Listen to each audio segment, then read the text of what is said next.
Hello and welcome to another one of my nagging thoughts. If this is your first time joining, please do like, subscribe, share, and above all, comment. It's very important that we get as many people involved in this conversation as possible.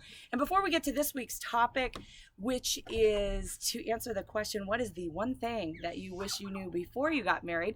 I would like to introduce this week's special guest. So with that said, let me go ahead and hand it over to you. You can tell us a little bit about why you would like to join in. I asked you to join in. You did. So I kind of strong-armed you, but... No, she paid me handsomely. Let's be good. Yeah, wink, wink. No, actually, Giselle and I have known each other our whole lives. We're actually cousins. I don't know if you want to give that. I didn't even want to tell them. I wanted to do a podcast called Divorced Cousins. Yeah. But that's another topic for another day. There you go. And so we know each other's story really well, and we know each other, right? Giselle, I've been watching the podcast, and I've been super excited about what God has done in her life. And with this podcast and the audience and everything, the prompt was super interesting. And it was one of those things that I thought, man, if you could just turn that clock back. So with that said, of course, I jumped all over it, and we always have really good banter and dialogue anyway. And I thought, why not? It'll be fun. And I think you didn't do yourself justice. I really wanted to invite her into this conversation because not only is she a very solid believer, but she, has, raised children. She, has participated in church, and you always push back on me and give just incredible biblical insight. And I just find tremendous value, even when there's points where I just don't agree. And right. I love that. Yeah. And I was like, I want to have you on the Nagging Thoughts. Yeah. So. Yeah. Iron sharpens iron, right? And Amen. So, I've been walking with the Lord a long time. He and I have been best friends. I grew up with religion. Some of you will get this. And then I've had relationship, right? He became my best friend. 30 years ago, I have had the pleasure and blessing of being able to be my kid's mom. I know that was taken, but truly the most important thing I've ever done with all the air I've breathed. I have 4 amazing grown children, and I homeschooled my kids. I have taught at the church. I have, God has just blessed me. I had a talk radio program, right? And so God has just blessed me with a lot of different opportunities to do a lot of great things, not because I'm great, but because He is. But we share a common one thing that happened in my life that is not so great, that I'm not so proud of, is a really painful season of my life. And that was when I had a divorce after a 22-year-long marriage to my first love. I was 13 and he was 17 when we met, and that's the way it's supposed to go. And you're supposed to live happily ever after until you don't. Right. And sometimes bad things happen to even really good people. And so anyway, I just kind of wanted to give encouragement and hope and let you guys know that you're not alone, no matter what the story and the season is that you're in right now. There's always hope, right? And yes. So we have to encourage one another. Amen. So let me ask you then, if you could go back and give yourself advice before you walked down that aisle, before you got that marriage license, what is the one insight that you wish that you had known prior to getting married that you didn't know? Such a great question, right? I mean, isn't that one of those things that we all ask ourselves? What would I do differently? I have to go back just for a second because people don't know me, and I said we met when I was 13, 17. We did not marry at that age, okay? This was not that. This is not that. I was fully grown adult woman in my 20s, and so okay. She had a fabulous hat, yeah, by the way, I did, at the wedding. And you got to wear it. I got to pictures, yeah.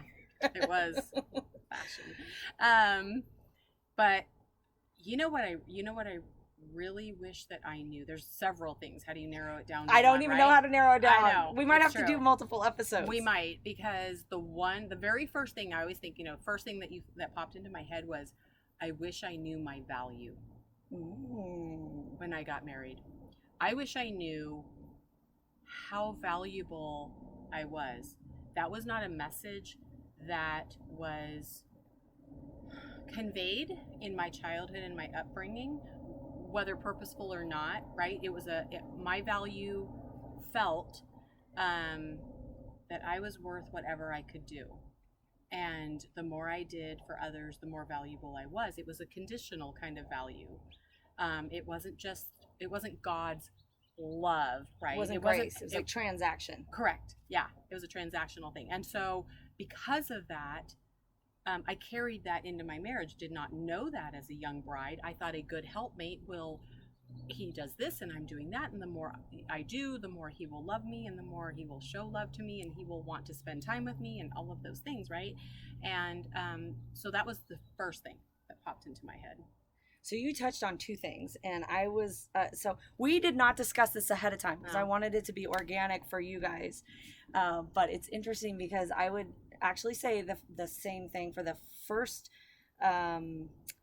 response, but I think about it completely differently, the way I would frame it. And before I kind of articulate that, I do want to say on the second point, this is one of my huge pet peeves, especially in the Christian marriage advice circle of advice that people are giving out, is this false premise of mutual reciprocity, that whatever you put in your marriage is going to be equal and opposite. Right. So if you're not getting what you want out of your marriage, you just need to put more in. Right. And if you're in a situation like this where you believe that I need to run at a loss in order to have value, you're just going to be drilling yourself into a hole and like running more and more losses. So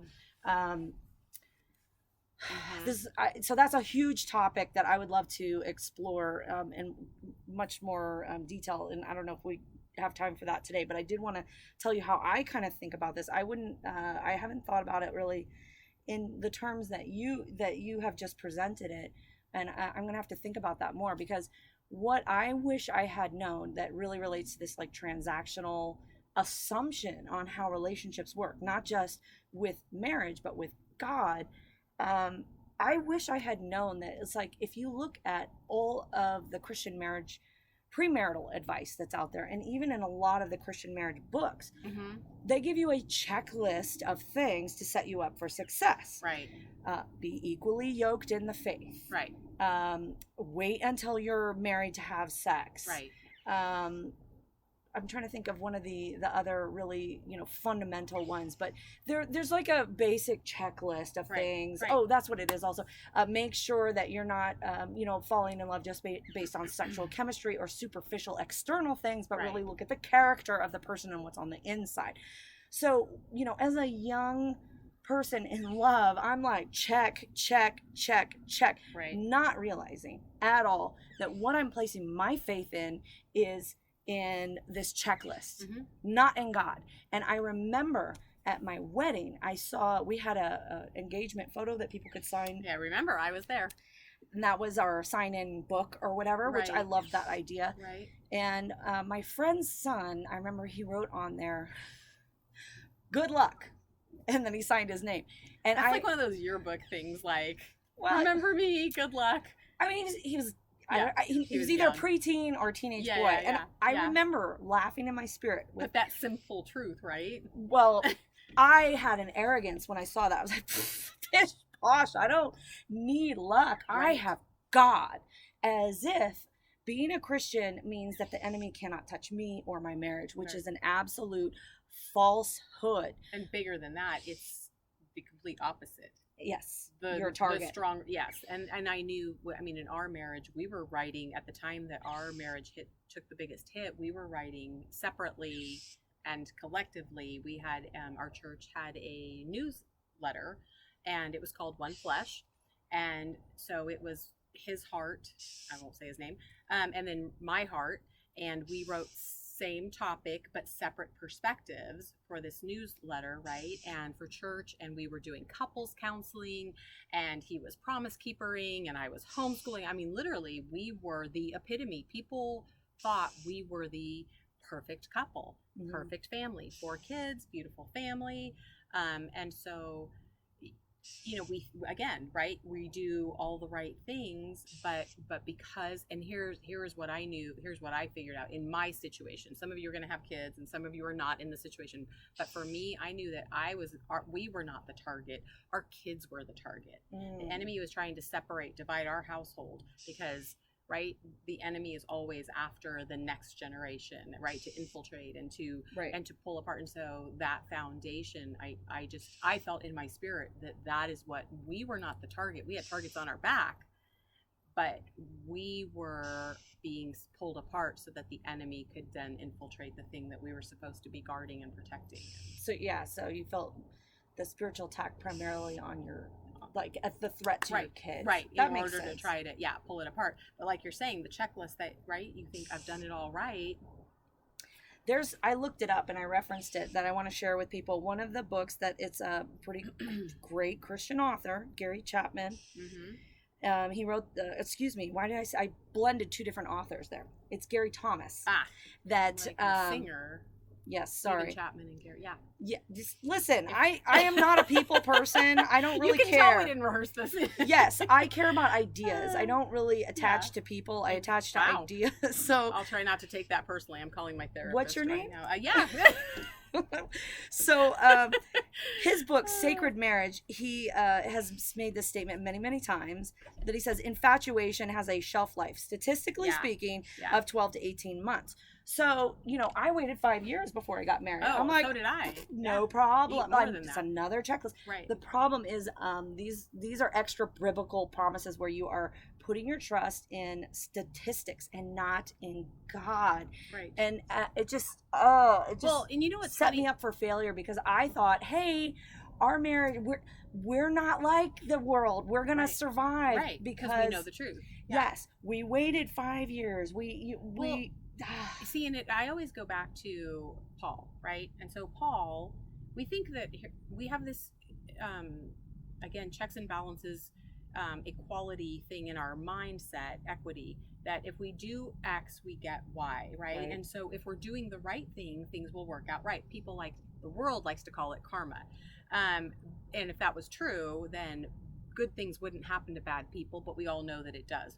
So that's a false truth, right? Can I just interrupt and say this is exactly what Job was saying to his buddies? Correct, right? They're like, what have you done? They're clearly like, you must have done something to make God angry. Just curse God and die. And God's like, Job is like, yeah, no. Job made that exact argument that it's exactly. Like, you can't see that bad things happen to good people, Correct. but you know that good things happen to bad people. Exactly, right. And so, but we look at Paul, right? It's like Paul was doing God's work.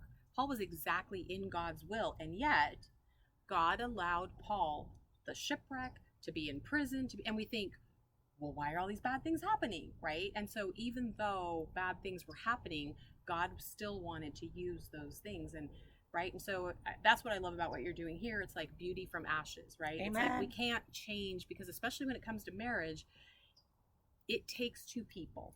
This is not Amen. just a single person endeavor. Like, I can't make you want to do this. I can't make you, right? There's no checklist that can reach somebody else's heart. God has given us each free will, yes. right? And marriage is not it's not a stagnant entity, right? It's a living, breathing, growing, evolving, living thing, right? Just like our relationship with God, or it's not. Right. And so, so it's very difficult, but we have that thing that if I just do the checklist, if I just do everything right, then everything's going to turn out perfect, and I'm going to be happy, and we're going to live happily ever after, because that's what the Folgers commercial said, and yes. Yeah, and I'm going to be a Hallmark commercial, right. or whatever, the Hallmark movies, but it doesn't work that way. Yeah, so I think that's fantastic. I wanted to kind of dovetail off of something that you just said, but I think I'll probably kind of leave it there for this one, because I think we need a cliffhanger. Yeah, so I don't. Would you be willing to do another nagging thought? Because I definitely have more thoughts. We're gonna ask your audience what they think. We're gonna let them either vote me off the island.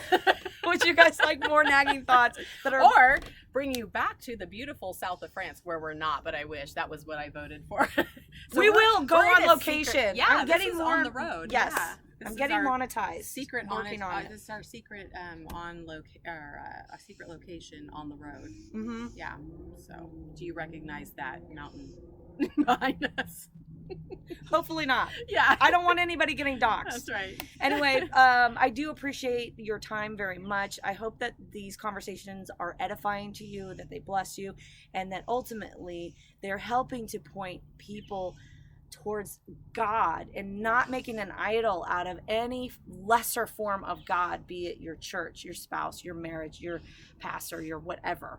Amen. And so I pray those things, and I want to say God bless you, and I hope to see you next week. Thanks for your time. Bye-bye.